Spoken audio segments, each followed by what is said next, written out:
Aujourd'hui, je me suis endormi lors de mon rendez-vous chez le dentiste, j'ai sucé le doigt de l'étudiant, j'ai gémi le nom de mon ex, j'ai avalé du fluor et j'ai fait une blague déplacée.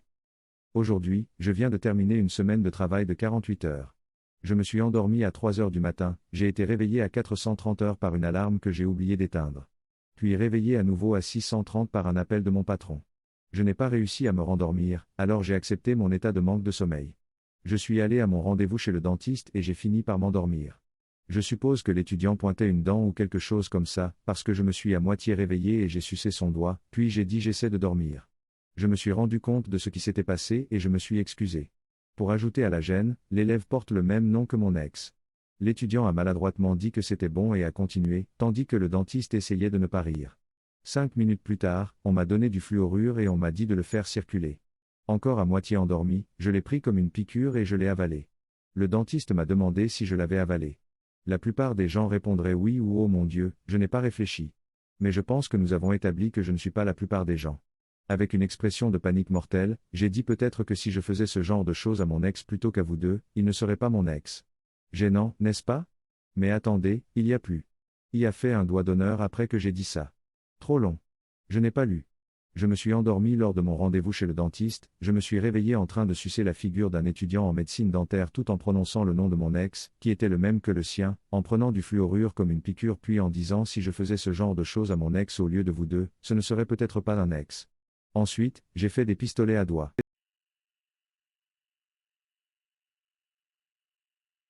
Aujourd'hui, j'ai fait une erreur en mettant une boisson dans de la glace.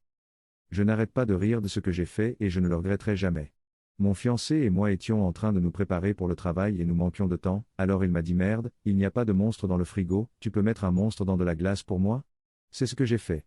Sauf qu'il voulait dire peux-tu verser le monstre dans une tasse avec de la glace? Et ce que j'ai compris, pour une raison stupide, c'est qu'il fallait prendre la canette et la mettre dans un récipient rempli de glace et d'eau. Mais je ne voulais pas sortir un grand bol pour le remplir, alors j'ai pris un gobelet solo rouge, j'ai mis de la glace au fond et un peu d'eau sur les côtés et j'ai placé la canette dedans.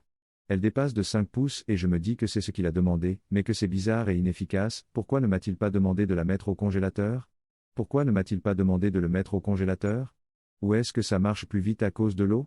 Et avant que je puisse demander, il crie depuis l'autre pièce ne le remplis pas trop parce que tout ne rentrera pas dans le gobelet, alors je me dis que c'est logique, alors j'ai vidé un peu le niveau d'eau et je me suis préparé pour aller travailler. J'arrive dans la cuisine et il est en train d'éponger l'eau qui s'est répandue sur le plan de travail. Et il me dit, j'ai renversé l'eau en essayant de la retirer, et nous n'avons que quelques minutes, c'est littéralement tout ce que je t'ai demandé de faire et il a versé le monstre dans la tasse et a ajouté de la glace. Et je me dis ouais. Ça a beaucoup plus de sens maintenant. Trop long. Je n'ai pas lu. J'ai mis une canette dans une tasse peu profonde remplie d'eau glacée et je l'ai laissée là alors que j'étais censé la verser dans une tasse remplie de glace.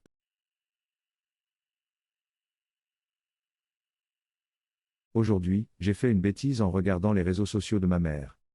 Pour situer le contexte, ma mère, 52 ans, et moi, 21 ans, sommes très proches et avons toutes deux un humour très sarcastique.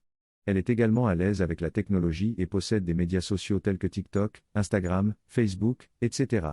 Elle a déménagé dans un autre pays après avoir divorcé, tandis que j'étudie dans mon pays d'origine et que je vis avec mon frère. Je n'ai jamais été proche de mon beau-père et il ne vit pas avec nous.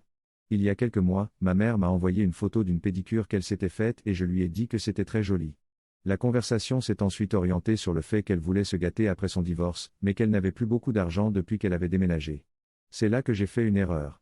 J'ai dit en plaisantant qu'elle devrait vendre des photos de pieds. Elle a ri et la conversation s'est arrêtée là. Un mois plus tard, ma mère m'a envoyé une autre photo de sa pédicure. Elle m'a dit qu'elle était intéressée par la vente de photos de pieds, j'ai cru qu'elle plaisantait. J'ai ri et je lui ai dit de se lancer, et elle a ri aussi. Puis, une semaine plus tard, elle m'a envoyé une capture d'écran d'un homme plus âgé sur Instagram demandant des photos de pieds. Je lui ai demandé ce qu'elle faisait et elle m'a répondu qu'elle avait repris mon idée pour avoir de l'argent de poche supplémentaire.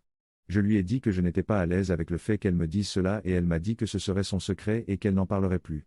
Elle ne l'a pas fait, mais aujourd'hui, je suis allé la chercher sur TikTok. Elle a gagné tellement d'adeptes sur la plateforme que j'ai été mortifié. J'ai vérifié dans sa bio et il y avait un lien vers son Instagram. Toutes ces photos récentes ne montrent que ses pieds et je me suis senti dégoûté et mal à l'aise, mais le pire, c'est que lorsque j'ai fait défiler la page, j'ai vu une photo de mon portrait, je l'ai peint, avec une légende disant qu'elle est si fière de moi. Elle a des centaines de photos de ses pieds et là, au milieu, il y a une photo de mon visage. Je me suis senti tellement dégoûté. Je lui ai demandé de l'enlever. Elle s'est excusée, l'a enlevé et m'a dit qu'elle voulait juste montrer les talents artistiques de sa fille. Trop long. Je n'ai pas lu. Après l'avoir plaisanté sur le fait qu'elle vendrait des photos de pieds à ma mère, elle l'a fait. J'ai vérifié ses médias sociaux et une photo de mon visage se trouvait au milieu de toutes ces photos de pieds.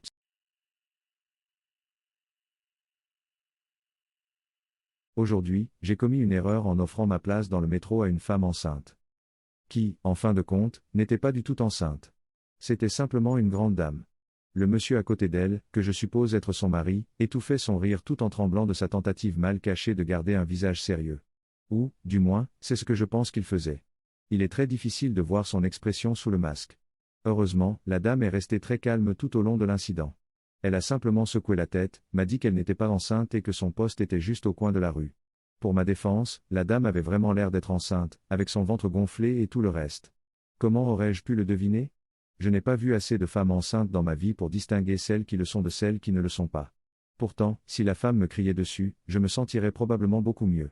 Mais elle est restée là, devant moi, jusqu'à ce qu'il descende finalement quelques stations plus tard. Me laissant là où j'étais sans un mot de plus et me laissant mourir lentement de l'intérieur à cause d'une gêne insupportable. Trop long. N'a pas lu. J'ai laissé ma place dans le métro à une femme que je croyais enceinte. Elle a géré la situation calmement mais maintenant je suis coupable.